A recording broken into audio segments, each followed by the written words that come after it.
رمضان فیض رمضان۔ Welcome back ناظرین، خیر مقدم۔ آپ دیکھ رہے ہیں رمضان المبارک کی خصوصی افطار ٹرانسمیشن فیض رمضان۔ گفتگو چل رہی تھی جناب ڈاکٹر صفدر اقبال ہاشمی صاحب، جو امیدوار ہیں جماعت اسلامی کے پلیٹ فارم سے PP 213 کے، اور امیر جماعت اسلامی ضلع ملتان بھی ہیں ان کے، اور اسی سیاسی صورتحال کے حوالے سے ہم ڈاکٹر صاحب سے گفتگو کر رہے تھے۔ ہمارے ساتھ مہمان اسکالر، مذہبی اسکالر شامل ہوئے ہیں، جناب حافظ صفی اللہ صاحب، جو خوبصورت بولتے ہیں، ہماری ٹرانسمیشن میں پہلے بھی ایک مرتبہ تشریف لا چکے ہیں، صوبائی جنرل سیکرٹری ہیں جمعیت طلبہ عربیہ جنوبی پنجاب کے۔ آپ کو خوش آمدید کہتا ہوں، آپ تشریف لائے۔ ڈاکٹر صاحب کی طرف چلتے ہیں، جو گفتگو چل رہی تھی اسی حوالے سے۔ ڈاکٹر صاحب، جماعت اسلامی کیونکہ ایک الگ اپنا معیار رکھتی ہے اور الگ منشور رکھتی ہے، تو اس کی خدمات، جو سماجی خدمات ہیں، وہ بھی بہت اہم ہیں۔ ہم آپ کے حوالے سے بھی دیکھتے رہتے ہیں ماشاءاللہ ملتان میں، کیونکہ آپ ضلعی امیر بھی ہیں، تو بہت اچھا کام ماشاءاللہ آپ سماجی حوالے سے کر رہے ہیں۔ جو جماعت اسلامی کا سماجی کام ہے الخدمت فاؤنڈیشن کے نام سے، یا اس حوالے سے اور بہت سارے دیگر کام ہیں، تھوڑی اس کے اوپر بھی بتائیے کہ کیا اس کی خدمات ہیں۔ جی، بسم اللہ الرحمن الرحیم۔ ایک تو یہ کہ الحمدللہ جماعت اسلامی اس سیاست پر یقین رکھتی ہے جو خدمت کی سیاست ہے۔ کیا بات، امانت و دیانت کے ساتھ خدمت، یہی سیاست کا اصل چہرہ ہے۔ جی جی، اور ایسا ہی ہونا چاہیے۔ جی، اس لیے جماعت اسلامی جو ہے نا جی، وہ الخدمت فاؤنڈیشن کے نام سے بھی اور الخدمت فاؤنڈیشن کے تعاون سے بھی، کیونکہ وہ ایک NGO ہے، ریکگنائز ہے، لیکن اس کے پیچھے جو اصل میں اس نظام کو چلانے والا دماغ ہے، اس نظام کو چلانے والے جو ہاتھ ہیں، اور اس میں جو کردار ہے، وہ اصل میں وہی ہے جو جماعت اسلامی نے قوم کو دیا ہے، ڈیولپ کیا ہے۔ بہت خوب۔ تو یہ اصل میں یہ ہے، ورنہ وہ ایک اس کے تھرو ہم جو کام کر رہے ہیں، اس میں آپ اس سے اندازہ لگا لیں۔ اگر میں صرف ملک کے حوالے سے بتاؤں کہ 2005 کا زلزلہ آیا، جی، اس وقت پاکستان آرمی نے بہت آگے بڑھ کر کام کیا، لیکن دوسرے نمبر پر جو آرگنائزیشن تھی وہ الخدمت فاؤنڈیشن۔ کیا بات۔ 2010 کا سیلاب آیا، اس وقت بھی ہم یہ دیکھتے ہیں کہ الخدمت فاؤنڈیشن پورے پاکستان کے اندر خدمت کرنے والی جماعت تھی۔ پھر 2014 کا سیلاب آیا، پھر کرونا آیا 2019 کا اور 20 کا، اور اب یہ جو پچھلا سیلاب آیا ہے، اس سیلاب نے جب پاکستان کا 33% رقبہ جو ہے اس سیلاب سے متاثر ہوا، تو اس وقت جو ہے الخدمت فاؤنڈیشن نے پورے پاکستان کے اندر ڈیزاسٹر پہ کام کیا ہے۔ اور اب الخدمت فاؤنڈیشن دنیا میں جو ہے خدمت کرنے والی NGOز میں 5ویں نمبر پر ہے، اور یہ اب اس کا دائرہ صرف پاکستان کے اندر نہیں رہ گیا، بلکہ یہ بین الاقوامی ہو گیا۔ اب ٹرکی کے اندر آپ کے معلوم ہے کہ وہاں جب زلزلہ آیا تو الخدمت فاؤنڈیشن کی پوری ٹیم وہاں گئی اور وہاں لوگوں کو ریسکیو کیا۔ اسی طرح جاپان ہے اور دوسرے ممالک میں یہ آرگنائزیشن الخدمت فاؤنڈیشن کے نام سے ریکگنائز ہے، اور میں فخر سے کہتا ہوں کہ الخدمت فاؤنڈیشن پوری دنیا کے اندر پاکستان کا نام روشن کرنے کے باعث ہو، کیونکہ الخدمت فاؤنڈیشن کے رضاکاروں نے جو ٹرکی میں جا کر ریلیف کا کام کیا، تو ٹرکی کی گورنمنٹ نے بھی اور وہاں کے جتنے ایمبیسڈرز تھے انہوں نے ان کو ایز اے پاکستانی ایمبیسڈر لیا کہ یہ پاکستان کی ٹیم آئی ہے جنہوں نے ہمارے عوام کی خدمت کی ہے، تو ایک پاکستان کی نمائندگی کر رہی ہے، اس کے لیے ہمیں فخر ہے۔ جو پاکستان کے اندر ہے، میں آپ کو صرف مختصر سا بتا دوں کہ 92 ہسپتال اس وقت الخدمت فاؤنڈیشن چلا رہی ہے، 400 ڈسپنسریز اس وقت الخدمت فاؤنڈیشن چلا رہی ہے، 3000 سے زیادہ جو ہے نا جی وہ لیبارٹریز اور کلیکشن سینٹر چلا رہی ہے، 1200 ایمبولینسز ہیں جو اس وقت چل رہی ہیں، اس میں 20,000 سے زیادہ یتیم بچے ہیں، ان کی تعلیمی کفالت کریں، ان کی کفالت نہیں ہے بلکہ ان کی تعلیمی کفالت کا ہے، اور ان کے 16 سے زیادہ لگژری قسم کے ان کے آرفنیج ہاؤسز ہیں جہاں ان آرفنز کی تعلیم و تربیت کا انتظام کیا جا رہا ہے۔ اسی طریقے سے ایجوکیشن کے اوپر بھی جو ہے وہ الخدمت فاؤنڈیشن کام کر رہی ہے۔ 4 لاکھ بچے ایسے ہیں پاکستان کے اندر جن کو تعلیمی وظائف سالانہ بنیادوں پر دیے جا رہے ہیں۔ اسی طریقے سے جو ہے 12,000 سے زیادہ خواتین ہیں جن کو ماہوار راشن دیا جا رہا ہے، جو کہ بیوہ خواتین ہیں اکثر. یہ اسی طریقے سے صاف پانی کے پروجیکٹس ہیں. خود ملتان کے اندر الحمدللہ نشتر ہسپتال کے اندر ہم نے ایک صاف پانی کا آج سے 7 سال پہلے فلٹریشن پلانٹ لگایا تھا جو چلر کے ساتھ تھا. کارڈیالوجی سینٹر میں ہم نے لگایا ہے، شہباز شریف ہسپتال میں ہم نے لگایا ہے. اسی طریقے سے معصوم شاہ روڈ اور جو ہے نا جی اپنا بستی خداداد کے اندر اس طرح جو ہمارے اپنے ادارے ہیں، جیسے اب ہم نے الخدمت ہاسپٹل بنایا ہے، اس کے اندر ایک فلٹریشن پلانٹ لگایا ہے. تو یہ بہت اعلیٰ معیار کے سٹینڈرڈ جو ورلڈ سٹینڈرڈ کے مطابق ہم نے لگائے ہیں. اور اس کی جو سب سے بڑی خصوصیت ہے کہ جس دن سے یہ فلٹریشن پلانٹ کام کرنا شروع کیا ہے اس دن سے آج تک یہ کبھی ایک دن کے لیے بھی جو ہے یہ بند نہیں ہوئے. یہ راؤنڈ دا کلاک لوگوں کو صاف پانی مہیا کر رہے. تو یہ اسی طریقے سے ہم نے ایک بہت اچھی لیبارٹری جو کہ پاکستان کی ایک بڑی نمائندہ، ایک بڑی میجر جو ہے وہ لیبارٹریز میں سے الخدمت ڈائگنوسٹک سینٹر وہ ہم نے بنائی ہوئی ہے.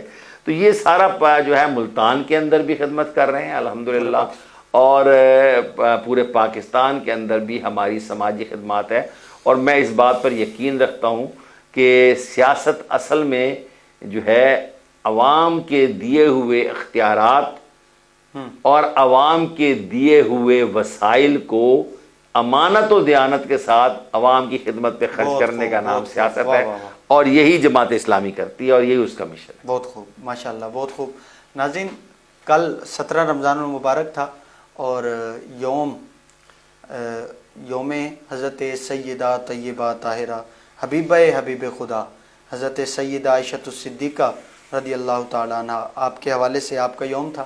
اس حوالے سے بھی انشاءاللہ ہم مختصر آپ کی بارگاہ اقدس میں نذرانہ عقیدت پیش کریں گے. جناب حافظ صفی اللہ صاحب میرے ساتھ موجود ہیں. حافظ صاحب، سیدہ سلام اللہ علیہ و رضی اللہ تعالیٰ عنہ کا علمی خدمات جو ہیں اس حوالے سے کچھ گفتگو کیجیے. جی، بسم اللہ الرحمن الرحیم. اس سے قبل کہ میں اپنی گفتگو کا آغاز کروں، ایک تو آپ نے ہمارے ساتھ ڈاکٹر صفدر اقبال ہاشمی صاحب کو بٹھایا کہ جو ملتان کی قداور شخصیت بھی ہیں، سیاسی، سماجی اور دیگر خدمات کے حوالے سے ان کا ایک نام بھی ہے اور یہ ملتان کا ایک باب بھی ہیں. تو ہم چلتے ہیں اپنے موضوع کی طرف. حضرت عائشہ صدیقہ رضی اللہ تعالیٰ عنہ کے بارے میں اور ان کے علمی جو فضیلت ہے وہ تو ایک یوں سمجھیں کہ انمٹ نقوش ہیں، اور حضرت عائشہ صدیقہ رضی اللہ تعالیٰ عنہ کو جو علمی مقام حاصل ہے اس کی جتنی بھی فضیلت بیان کی جائے وہ کم ہے. یہ دیکھیے کہ آپ مفسرہ قرآن بھی تھیں، آپ محدثہ بھی تھیں، آپ سخن گوئی سے بھی آشنا تھیں، اور آپ کو انصاب کے حوالے سے بہت گہرا علم تھا.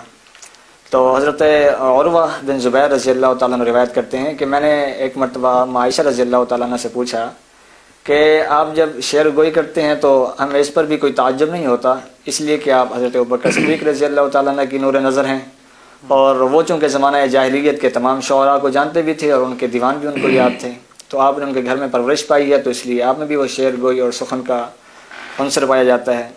اور اسی طرح جب آپ احادیث بیان کرتی ہیں اور قرآن مجید کی تلاوت کرتی ہیں تو اس میں بھی ہمیں تعجب نہیں ہوتا، اس لیے کہ آپ نبی اکرم صلی اللہ علیہ وسلم کی زوجہ مطہرہ ہیں. لیکن جب آپ طب کے حوالے سے گفتگو کرتی ہیں اور طب کے جو نسخے بتاتی ہیں آپ، تو پھر ہمیں یہ حیرانگی ہوتی ہے کہ یہ طب کا آپ نے علم کہاں سے حاصل کیا ہے. تو پھر عائشہ صدیقہ رضی اللہ تعالیٰ عنہ فرماتی ہیں کہ نبی اکرم صلی اللہ علیہ وسلم اپنی زندگی کی آخری عمر میں چونکہ علیل تھے اور بیمار ہو گئے تھے، تو بہت سارے عرب اور عجم ڈاکٹر اور اطباء مختلف نسخے بتایا کرتے تھے، تو میں ان کو لکھ لیا کرتی تھی یا ان کو ذہن نشین کر لیا کرتی تھی، تو یہ میں نے وہاں سے یاد کیے ہیں. اسی طرح حضرت ابو موسیٰ اشعری رضی اللہ تعالیٰ عنہ سے روایت ہے، وہ فرماتے ہیں کہ کبھی بھی ایسا نہیں ہوا کہ ہم صحابہ کرام کسی ایک مسئلے میں الجھے ہوں اور پھر ہم عائشہ صدیقہ رضی اللہ تعالیٰ عنہ کی طرف ہم نے رجوع کیا ہو اور پھر اس کا حل نہ پایا ہو. تو یعنی آپ احادیث کے حوالے سے بھی آپ کی 2200 سے زائد آپ نے احادیث روایت کی ہیں، آپ کا علمی مقام بہت زیادہ ہے. ہم بھی اللہ رب العالمین سے دعا کریں کہ ہمیں نبی اکرم صلی اللہ علیہ وسلم کے ازواج مطہرات اور اہل بیت سے محبت کی توفیق عطا فرمائے. آمین. یقیناً آپ مومنین کی ماں ہیں، اور آقا علیہ الصلوۃ والسلام کی مبارک دور کے بعد یقیناً آپ نے بہت علمی خدمات کی. اور جیسے آپ فرما رہے تھے کہ صحابہ کرام فرماتے ہیں کہ ہم نے علمی حوالے سے ہمیں کوئی مسئلہ درپیش ہو اور ہم نے وہاں رجوع کیا ہو اور وہاں سے نہ ملا. دیکھیں ان کو نسبتیں حاصل ہیں. آپ سب سے بڑی نسبت تو یقیناً آپ زوجہ ہیں جناب رسول اللہ صلی اللہ علیہ وسلم. اس کے بعد آپ آقا علیہ الصلوۃ والسلام کے سب سے خاص دوست کی بیٹی بھی ہیں اور اسلام کے سب سے پہلے خلیفہ کی بیٹی بھی. یہ جو خدمات ہیں یہ یقیناً بہت زیادہ ہیں. ناظرین وقت ہمارے پاس بالکل مختصر ہے. ہم نے جو دونوں موضوعات چھیڑے ہیں یہ بہت طویل ہیں اور بہت وقت مانگتے ہیں اس کے اوپر گفتگو کرنے کے لیے. تو ڈاکٹر صفدر اقبال صاحب آخر میں مختصراً اور جلدی سے کہ پیغام کیا پہنچانا چاہیں گے پاکستان کے مستقبل کے حوالے سے ہماری عوام کو؟ میرا ایک ہی پیغام ہے اس وقت پاکستان کی عوام سے اور بالخصوص ملتان کی عوام سے کہ ملتان کی عوام خدمت کرنے والوں کو پہچانے. ان لوگوں کو نہ دیکھے جو بڑی بڑی گاڑیوں میں آتے ہیں اور الیکشنز کے دنوں پہ بہت سارا مال خرچ کرتے ہیں اور پھر سڑکوں گلیوں محلوں چوراہوں کو سجا دیتے ہیں بینروں سے پینافلیکسز سے جھنڈوں سے اور پھر عوام کو مروب کر کے ایک آدمی کا جو ووٹ ہے وہ اس کو سنیچ کر لیتے ہیں چھین کر لے جاتے ہیں. میں یہ کہتا ہوں کہ آپ ان لوگوں کی طرف آئیں جو سارا سال آپ کی خدمت کرتے ہیں سارا سال آپ کے ساتھ کھڑے ہوتے ہیں اور جو اس وقت اس پاکستان کی جو صورتحال ہے اس میں ایک ایسی قیادت کے ساتھ کھڑے ہیں کہ جس قیادت پر کوئی نہ اس کی پر کوئی کرپشن کا دھبہ ہے نہ کوئی خیانت کا دھبہ ہے بلکہ وہ قیادت سراسر خدمت کرنے والی ملک قوم اور جو ہے اللہ اور اللہ کے رسول سے محبت کرنے والی ہے جس کا میں یہ سمجھتا ہوں کہ اس وقت جماعت اسلامی کی قیادت ملتان کے اندر ہم نے الحمدللہ تمام سیٹوں پر ہی تقریباً ہمارے کینڈیڈیٹ ہیں. جماعت اسلامی ترازو کے انتخابی نشان پر الیکشن لڑ رہی ہے.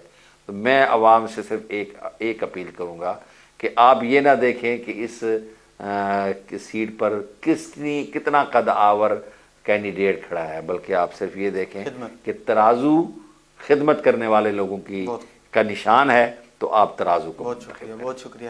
ناظرین وقت افطار بالکل نزدیک آ چکا ہے. جناب حافظ صفی اللہ صاحب ہمارے پاس دوسری مرتبہ تشریف لائے ہیں. حافظ صاحب انتہائی معذرت کے ساتھ آپ سے انشاءاللہ مزید وقت لیں گے اور ہم ایک کھلے موضوع پر انشاءاللہ آپ سے گفتگو کریں گے. اللہ تعالیٰ نے آپ کو اچھا علمی مقام عطا فرمایا. بہت خوبصورت بولتے ہیں.